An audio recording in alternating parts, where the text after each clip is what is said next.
Yahoo, mais toujours en direct sur le stand de TGS TV au PAX. Salut, on est avec Thomas. Salut, bonjour. Web série Challenger. Ouais.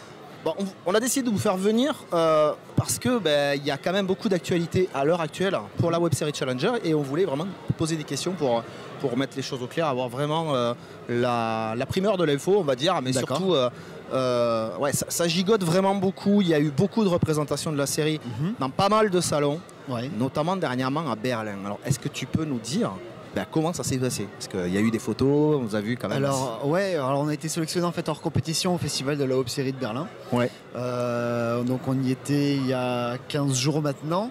Ça s'est super bien passé. Donc en fait nous sur la web série on a pour objectif de professionnaliser le projet. Donc avec Thibaut avec qui j'écris bien sûr la série pour le rappeler, on était là-bas pour essayer de financer et de trouver une production pour produire la suite. Ouais. Donc en fait il y avait vraiment un enjeu en fait. Oui. C'était pas juste là, tu montres pas que la série du public, il y a vraiment quand même un enjeu différent, le financement supplémentaire en fait, quelque chose de... Le financement et la structure aussi. C'est un enjeu, ouais. Il y a en fait le monde de la web série est en grosse ébullition en ce moment. Il y a une transformation qui se fait, donc on passe un petit peu donc, de la web série amateur comme on l'a connu il y a 5-10 ans. Ouais. Et c'est en train de se professionnaliser au fur et à mesure pour devenir ce qu'on appelle la série digitale. Oui. Donc ce qu'on peut trouver sur les plateformes comme Black Pills, comme Canal Play. Et on aimerait pouvoir en fait passer par cette petite porte et pour être sur la grande, pour pouvoir en fait améliorer notre contenu et on est d'accord. Ouais. Et pouvoir proposer une suite à Challenger et des projets qui sont avec de la gueule quoi.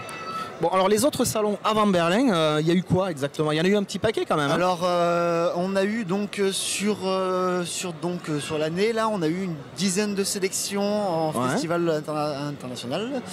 On a eu 2 fois la Colombie, donc avec Medellín et Rolda. On a eu le Mexique avec Baja. Ils font des festivals comme ça festivals de web série. Oui, en fait l'Amérique du Sud en général est très très friande de web série, ça marche beaucoup là-bas. On a eu également une sélection à Los Angeles, une sélection également en Floride. Ouais. Voilà. Et donc Berlin. Récemment une sélection en Corée du Sud. Ouais. En fin d'année on sera en sélection donc le mois prochain à Bilbao. En décembre à Los Angeles, mais en Espagne, à côté de Madrid. Mais qui c'est qui s'occupe de faire la représentation partout comme ça il dort pas.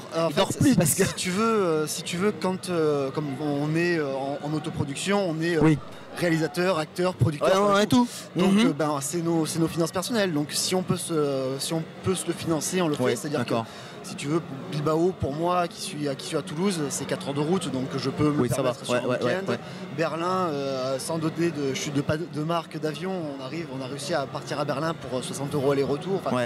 Et après, si on peut, on leur envoie une petite vidéo. C'est une sacrée aventure. C'est une sacrée aventure. C'est une sacrée aventure, ouais. Alors, s'il y a un truc qui se passe au Mexique, il va falloir mettre de la lucha libre dans Challenger ou peut-être du catch avec un personnage masqué là. Pas forcément. Pas forcément. Après, peut-être que si, je sais pas, si un jour un producteur mexicain nous dit on veut produire la suite de Challenger, peut-être qu'on adaptera certaines choses. En fait là, vu votre distribution dans le monde entier, il ne resterait plus qu'à l'envoyer sur une autre planète et puis... Non, il n'y a pas grand chose. Il y a encore beaucoup de chemin à faire. Après on a réussi avec l'aide de beaucoup de bénévoles à traduire la série en portugais, en espagnol, en chinois, bientôt en russe, en anglais, en grec et peut-être en coréen. Donc on essaye on est dans cette entrechambre entre l'amateur et le semi-pro on essaye de passer le pas. Alors la suite c'est Night Patrol, enfin c'est pas la suite, c'est un préquel. C'est une préquelle, Mais bon du coup dans le sens de logique de tournage, ça va être une suite à faire qui est déjà... Alors le pilote est tourné, réalisé, monté, terminé. On le diffuse en convention, donc il sera diffusé donc demain au PGS, au PGS en exclusivité. Ça sera la première fois qu'on montre le pilote terminé et on le fait tourner donc en convention et pour l'instant on ne le diffuse pas sur internet parce qu'on voudrait justement le proposer aux professionnels pour essayer de... d'accord. Donc là on peut le regarder, mais après on peut donner un avis éventuellement. Oui, okay. Plus que bienvenue. Très bien. Donc c'est un préquel et t'as un synopsis à nous... Oui. Vraiment un truc court. Oui, ça va raconter pourquoi le Challenger et le Captain peuvent pas se saquer. C'est vrai quoi. Voilà. On va expliquer. Qui a créé l'autre d'ailleurs. Voilà, hein, pourquoi les deux antagonistes principaux de la série sont des antagonistes. Ouais. Ok, voilà. Très bien. Est-ce qu'on a question publique? Ah. Pour l'instant, je vois rien monter. Ok.